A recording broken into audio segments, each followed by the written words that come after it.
Hello everyone, and welcome to the first episode of, well, to kind of give you a backstory, a good buddy of mine, Brandon Baza, he started what he calls Cadillac Chronicles. So he records like 10-15 minute videos while he's driving to and from work in his Cadillac, and he tells stories about Iraq and basic training and things like that. And I think it's a really good idea.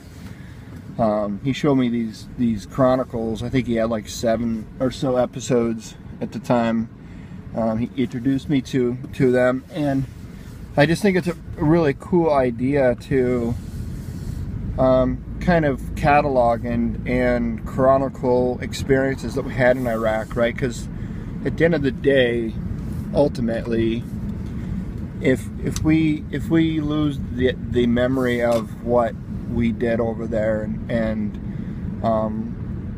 the difference that we supposedly made, maybe we did, maybe we didn't, I don't know, that's arguable, but you know, we made a difference in our mind while we were there in one shape or form or another. If that difference is really nothing more than being there for one another, and still to this day are there for each other, you know, more than 10 years later.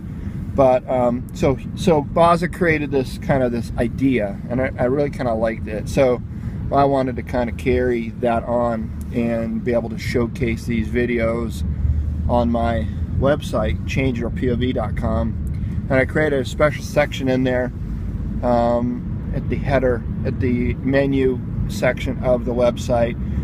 You can see stories, and then there's a drop down, and there's stories for combat, and there's stories for, you know, joining the military. And there'll be probably in the future be different categories. You know, it depends on how many people we can get to submit their stories or their catalogs. But so it's just a way for everybody to kind of aggregate their stories into one place. And I just thought it would be a really kind of cool thing to do. So this is the first episode, and I really like Baza's name for his. It's Cadillac Chronicles. I don't have a Cadillac. I'm in a Prius, so I don't know if my version of these chronicles are going to be called Prius Chronicles. It doesn't sound near as cool as Cadillac Chronicles, so I haven't quite decided on a name yet for my series of videos, but I'll eventually come up with a cool name. But for now, we'll just call it Unnamed Chronicles by Eddie Lazzari. So the first video here, we're going to try to keep these videos to between 10 and 15 minutes.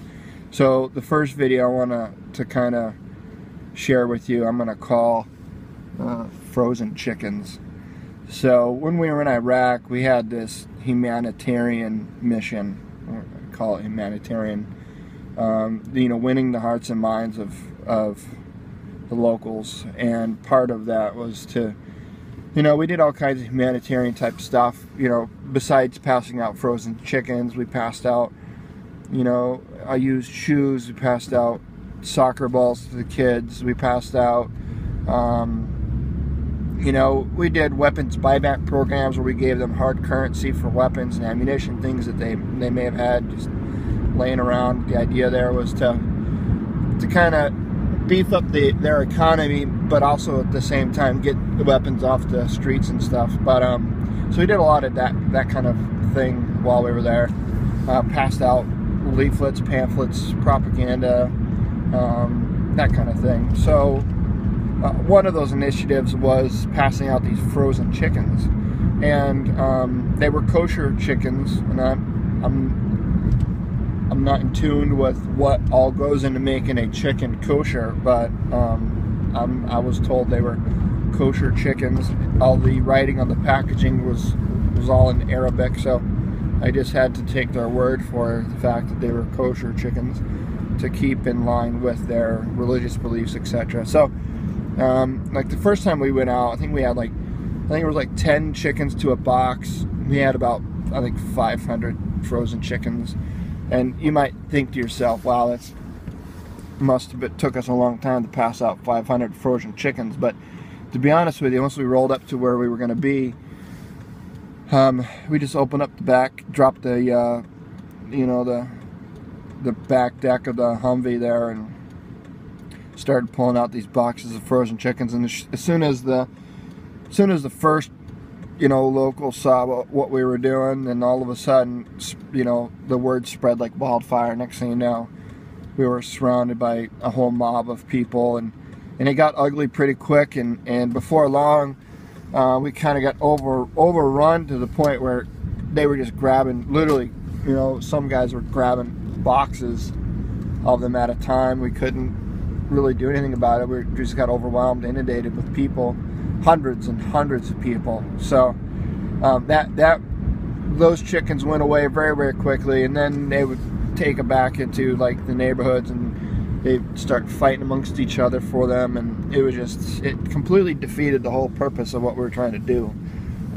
We almost started more of a thing than we were there to help. So you know, once that blew over, we just hopped in our trucks and just got out of there really quick before we got caught up in the mess. We didn't nearly have, you know, the people and resources there to calm hundreds of people that were fighting over frozen chickens, so we just left. And the next opportunity we got, and we had several opportunities to pass out these chickens, so the next opportunity we got to do this, we thought, we'll be more tactful this next go around. And so we drew up plans, and we decided we were going to get concertina wire. For those of you listening at home that may not know, concertina wire is it's like razor wire. It's that roll, that spiral roll. Most people think of like a prison. You know, they got the barbed wire, or the rolls of razor wire, you know, either at the foot of the fence or at the top of the fence. Well, it's the same kind of thing. It's that spiraled, rolled razor wire. It's called concertina wire. And so we got some of that concertina wire, and we strapped it to the front of the truck. And the idea was that we had 4 trucks. Captain Wazinski, our troop commander, was with us on this time. So we were going to have we're going to find an open area in a residential district, and we're going to put the first truck pointing, you know, if you look at a clock, the first truck was going to be at like 12 o'clock. The next truck would be facing at like the 3 o'clock position.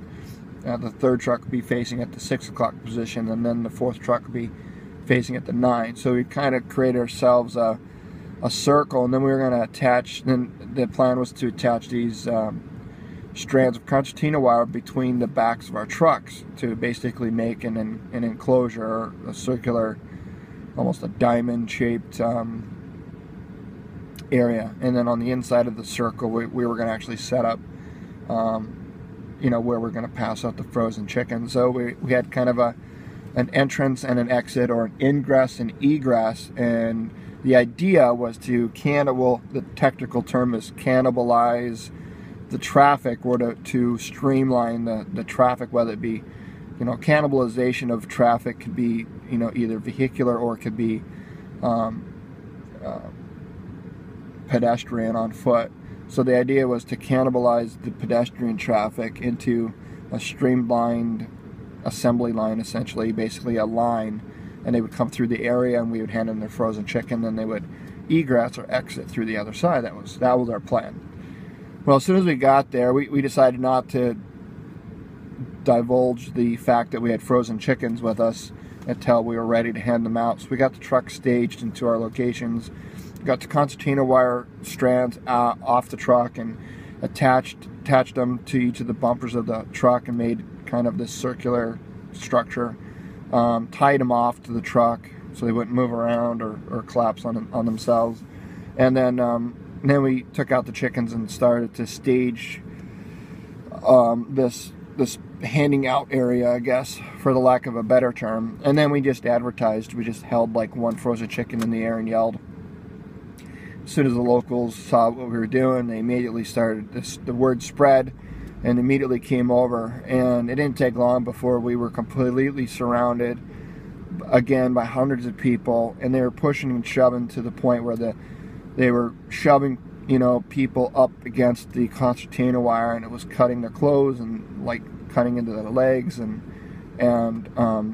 next thing you know, they ended up breaching the wire, and we couldn't hold them back, and they again attacked basically the frozen chickens, started grabbing them, and it got ugly, and I just told my guys to get into the truck, get the truck ready to go, and we're gonna move out of there as quickly as possible. And it got ugly really quick. And they started throwing rocks at us, and I remember looking at our platoon sergeant Malt. He was trying to get back to his truck, and I don't know if he tripped and fell or what happened, but he kind of ended up on the ground and was trying to get back up, and they were just chucking rocks at him, and it just got ugly very fast. We're talking like riot type stuff. And I mean, we all had weapons, but I mean, what could we do? Like, start firing into this crowd of unarmed, you know, locals? I mean, what a PR nightmare that would have been. We were there to win the hearts and minds, for whatever that means, of the people, and it's about to turn into this, you know, bloodbath. We weren't going to we weren't about to stand there and let, you know, our brothers get pummeled to death with rocks, but at the same time, it's like, what do we do?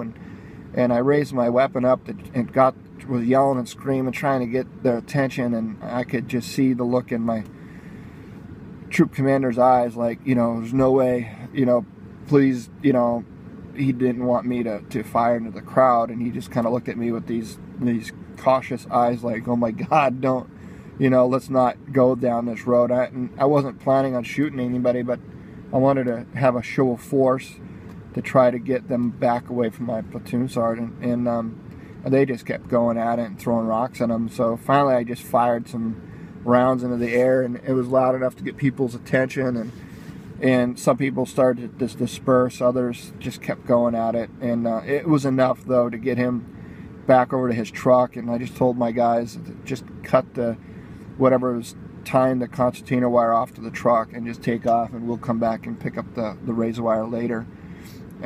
So that's what we did. We cut whatever was attaching, 5/50 quarter engineer tape or something that was fixing the concertina wire to the trucks. We cut that free, and we just got in our trucks and we just took off. But it was one of those days in Iraq, one of those moments that, you know, you don't hear anything about, you're not going to see it on news, and it's not going to make a paper, but it happened, and it's just one of those interesting stories. And that's kind of the whole purpose of these chronicles, is to share stories like this with you all, just to get a different sense and a different perspective on what combat, use the word combat, could mean. You know, there was bullets flying, and there was, you know, bad things that happened, and there was, you know, good things that happened, but you know, and then there were these things. Was it good? Was it bad? It was good intentioned, but it got bad. It could have been worse. It could have been a different force over there, or different, you know, organization or military unit or whatever, and it could have gone sideways. I could very easily see how somebody could have felt justified putting a few rounds into some of those deviants, and feel justified in doing so. Luckily, we didn't end up down that road. I'm glad we didn't. You know, but it was it happened, and it was just one of those things. So again, I encourage all of you, if you got a story like that or any other, just create a video like I'm doing right now. It doesn't have to be in a car, it could be anywhere.